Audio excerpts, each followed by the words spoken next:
Hey everyone, welcome back. Today we're gonna do a deep dive into Oh, something yeah. pretty big. The recent NATO summit Yeah. that just finished up in London. If you're listening to this, Right. you probably want to know what went down, Absolutely. why everybody's talking about it, Oh, what it all means for the future. Well, yeah. we've got you covered. You bet. We've been looking over all kinds of stuff, news Of articles, course. official statements. We even dug up some historical context Oh, wow. just to give you the full picture. Very cool. So this Great. wasn't just some routine NATO meeting. This summit was about some really big changes in global power. Oh, yeah, for sure. And it all happened while the war in Ukraine is still raging. Right. Speaking of Ukraine, do you remember that meeting between Trump and Zelensky? Oh, yeah. That happened at the White House At the White House. right before the summit. Yeah. Oh, man, that really set the stage for some drama. From what I read, it sounded like they had a real clash about how committed the U.S. really is to Ukraine. And that got a lot of European leaders nervous.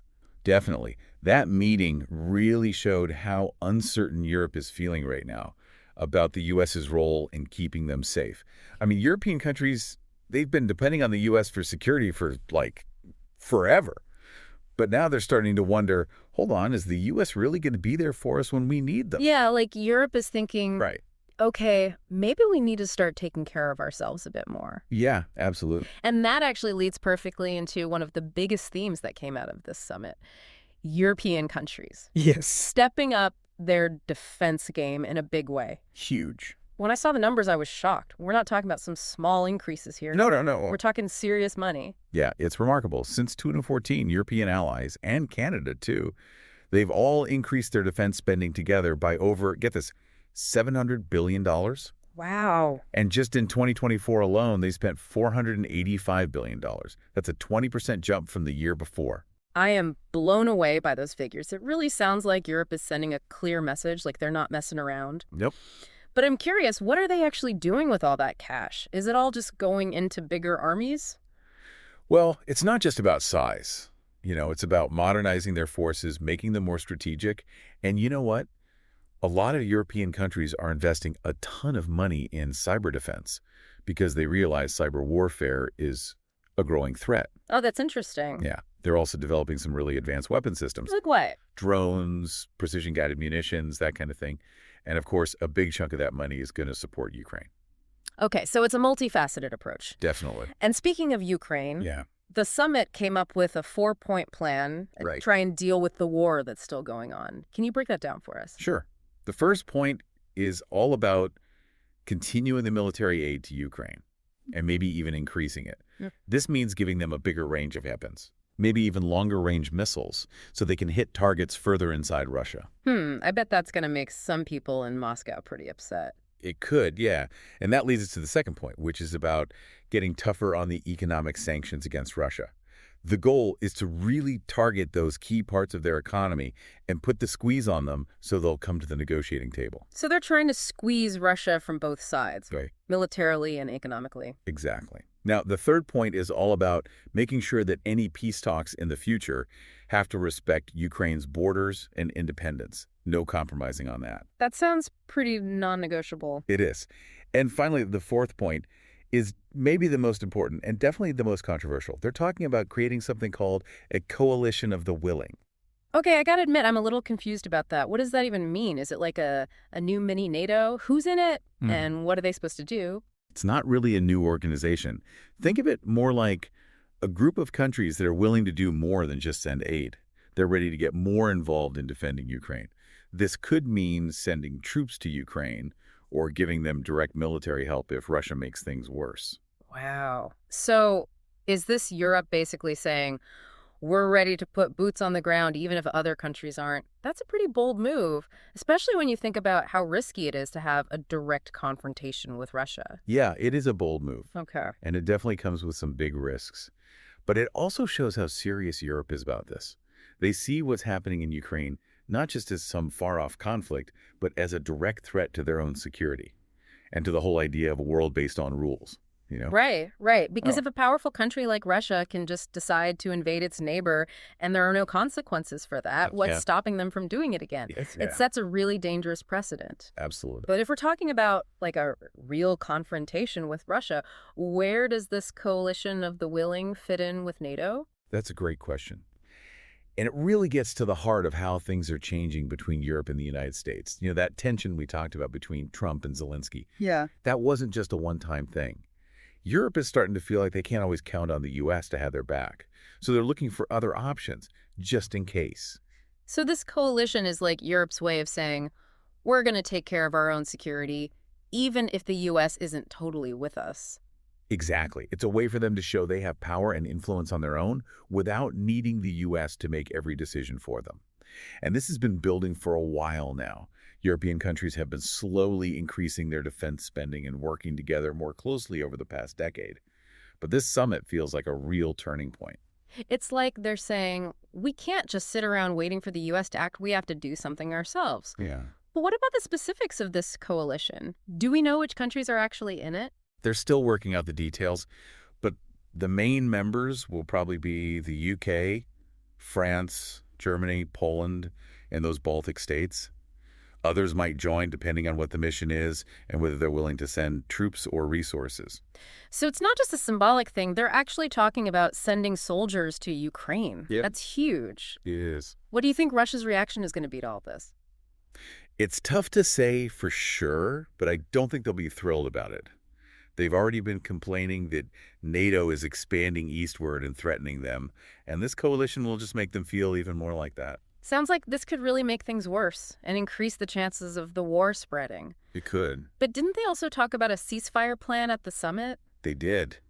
There's a proposal for a truce, a one-month truce. It would mainly focus on the areas where the fighting is the worst, in eastern Ukraine. The idea is to give them a chance to have some peace talks, maybe start to trust each other a little more. I mean, it makes sense, but I just don't see how a 1 month break is going to be enough to fix a conflict this deep. It's a long shot.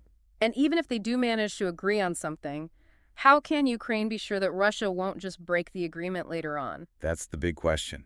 And it shows that they need more than just a temporary ceasefire. What Ukraine really needs are some solid guarantees about their security in the long term, something that will keep them safe and prevent Russia from invading again. So, what kind of security guarantees are we talking about here? Would Ukraine joining NATO be part of that? NATO membership is a complicated issue. They definitely talked about it at the summit. But some European countries are really hesitant about extending that Article 5 protection to Ukraine. The part where an attack on one NATO member is considered an attack on all of them. They're worried that it would lead to a direct war with Russia, which no one wants. Yeah, I get that. But if not NATO membership, then what? How else can they realistically protect Ukraine from another Russian attack? There are a few options they're thinking about. One idea is to give Ukraine a really strong security pact, something less than full NATO membership, but still with solid promises from the big powers to defend them if they're attacked again. Like a mini NATO just for Ukraine? Kind of like that. Another idea is to help Ukraine build up their own military so they can defend themselves against any future aggression from Russia. This means giving them advanced weapons, training, and intelligence. Basically making them too tough for Russia to mess with without getting hurt. Exactly. And then there's the economic side of things. The summit made it clear they're going to keep up the pressure on Russia with those sanctions and maybe even make them stronger. The message is those sanctions will stay in place until this conflict is resolved.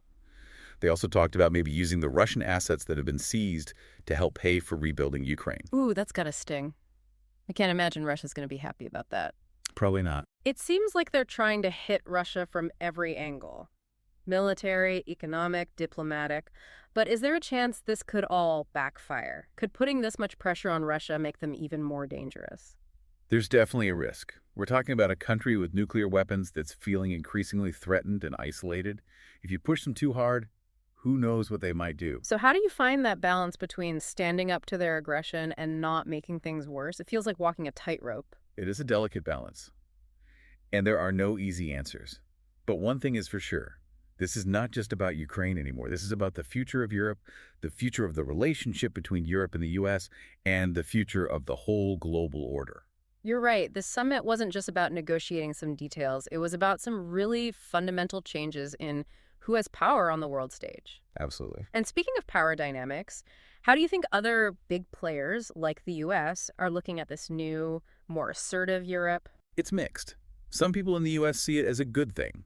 They think a stronger, more independent Europe is actually in America's best interest. It frees up the U.S. to focus on other things like China, and it means Europe is sharing more of the responsibility for global security. Less reliance on the US, more shared responsibility. Exactly. But others are more worried. They're concerned that this could lead to a world that's more divided, where the U.S. and Europe drift apart and can't work together as effectively to solve global problems. There's also a concern that a more assertive Europe might start acting on its own, without consulting the U.S., which could create friction and make diplomacy more difficult. So it's a double-edged sword. More autonomy for Europe could be good for the US, but it also comes with some risks. Definitely. What about Russia? How do you think they see this shift? For Russia, it's complicated. Hmm. On the one hand, a more united and assertive Europe looks like a threat to them. It shows that their efforts to weaken NATO and divide the West haven't worked. That must be pretty frustrating for them, considering what they've been trying to do. For sure. But some analysts believe that Russia might actually see some opportunities in a more independent Europe, Really? I don't quite see it. Why would they want that? because a more independent Europe might be more willing to deal with Russia on Russia's terms without being held back by the transatlantic alliance.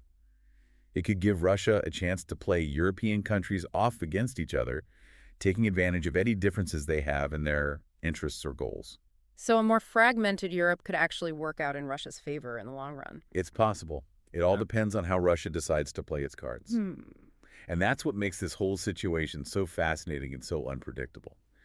We're at a real turning point in history, and the decisions that the key players make in the next few months and years will have a huge impact on the global order. It's like we're entering a whole new era, and the rules are being rewritten as we speak. And this coalition of the willing idea brings up a lot of questions about the future of NATO. If European countries are more willing to act on their own now, especially when it comes to military stuff, does that mean NATO is becoming less important?